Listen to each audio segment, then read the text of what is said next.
नमस्कार मित्रांनो, आपल्या चॅनलवर आजची अत्यंत महत्त्वाची आणि भावनात्मक बातमी. महाराष्ट्राच्या राजकारणात एक मोठा धक्का बसला आहे. राज्याचे उपमुख्यमंत्री आणि राष्ट्रवादी काँग्रेसचे प्रमुख नेते अजित पवार यांचे बारामती येथे विमान दुर्घटनेत दुःखद निधन झाले. 28 जानेवारी 2026 रोजी सकाळी सुमारे सकाळचे 8:45 वाजताच्या सुमारास महाराष्ट्राचे उपमुख्यमंत्री अजित पवार हे मुंबई बारामती मार्गावर एका चार्टर्ड लिएजेट विमानावर प्रवास करत होते. विमान बारामती एअरपोर्टवर उतरायच्या प्रयत्नात दुर्घटनाग्रस्त झाले आणि त्यात अजित पवारसह 5 जणांचा मृत्यू झाला. DGCA directorate general of civil एव्हिएशनच्या अधिकृत अहवालानुसार विमानात 5 साऱ्यांचा समावेश होता. अजित पवार, त्यांचा पर्सनल सिक्युरिटी ऑफिसर, एक सहाय्यक आणि 2 पायलट कर्मचारी, पण कोणालाही वाचवता आले नाही. या दुर्दैवी अपघातानंतर महाराष्ट्रात आणि संपूर्ण देशात शोककळा पसरली आहे. अनेक राजकीय नेते, कार्यकर्ते आणि नागरिक यांनी त्यांना श्रद्धांजली अर्पण केली आहे. मुख्यमंत्र्यांनी आणि वरिष्ठ नेत्यांनी त्यांच्या कार्यशैली, नेतृत्व व प्रशासकीय कौशल्याबद्दल उच्च प्रशंसा केली आहे. त्यांच्या निधनाच्या बातमीनंतर अनेक नेत्यांनी ही एक निर्माण झालेली दुर्घटना आहे, कोणतीही साजिश नाही, असा पुन्हा एकदा संदेश दिला आहे.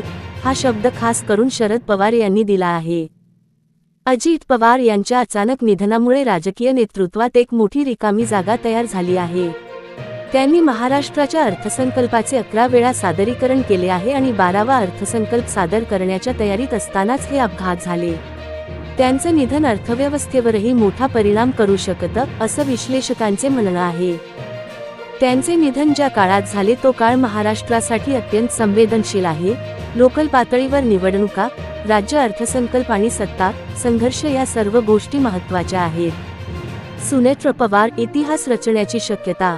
अजित पवार यांच्या निधनानंतर त्यांच्या पत्नी सुनेत्रा पवार यांचे नाव उपमुख्यमंत्रीपदासाठी पुढे आले आहे. राष्ट्रवादी काँग्रेस पक्षाने सुनेत्रा पवारांना विधिमंडळ पक्ष नेता म्हणून अधिकृतपणे निवडले आहे आणि त्या महाराष्ट्राची पहिली महिला उपमुख्यमंत्री होण्याची शक्यता व्यक्त केली जात आहे. आज जानेवारी 31 दुपारी विधानभवनात सुनेत्रा पवार शपथ ग्रहण करत आहेत, अशी माहिती अधिकृत स्रोतांनी दिली आहे. मुख्यमंत्री आणि सरकारने या निर्णयाला पाठिंबा दिला आहे आणि सर्व पक्षांनी या बदलाचा स्वीकार केला आहे. अजित पवार यांच्या निधनामुळे नुसते उपमुख्यमंत्रीपद रिक्त झालं नाही, तर NCPच्या नेतृत्वावरही मोठ्या प्रमाणावर चर्चा सुरू आहेत. काही नेते सुनेत्रा पवारांना उपमुख्यमंत्री बनवण्याचा आग्रह धरत आहेत आणि काही विश्लेषक हे बदल पुढे नेण्याची अपेक्षा व्यक्त करत आहेत. राज्यातील राजकीय समीकरण पुन्हा एकदा बदलण्याची शक्यता आहे. यामुळे आगामी काळात राजकीय निर्णय, सरकारच्या पायाभरणी योजनांवर परिणाम होण्याची शक्यता वाढली आहे. ही घटना महाराष्ट्रासाठी आणि देशासाठी एक मोठी आणि दुःखद घाट आहे. अजित पवार यांची व्यक्तिमत्व प्रगल्भ, सक्षम आणि लोकांशी जोडलेली होती. त्यांच्या कार्यामुळे हजारो लोकांचा विकास झाला आणि अनेक योजनांचा आधार मिळाला. त्यांच्या आत्म्याला शांती लाभो. ओम शांती. अजित पवार यांचे बारामती विमान अपघातातील दुःखद निधन. त्यांच्या कार्याचा, नेतृत्वाचा विस्तार. सुनेत्रा पवारांच्या उपमुख्यमंत्रीपदाची तयारी. महाराष्ट्र राजकारणात पुढील वाटचाल. अधिकृत अपडेट्स आणि विस्तृत माहितीसाठी व्हिडिओ शेअर करा आणि चॅनेलला सबस्क्राईब करा. मित्रांनो, ही होती अजित पवार यांच्या निधनानंतरची सविस्तर आणि अधिकृत माहिती तसेच महाराष्ट्राच्या राजकारणातील पुढील घडामोडी.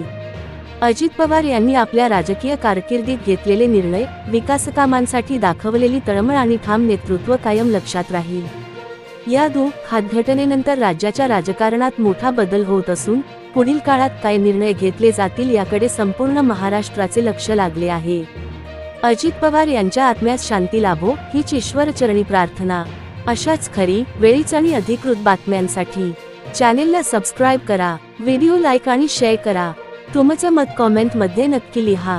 जय महाराष्ट्र.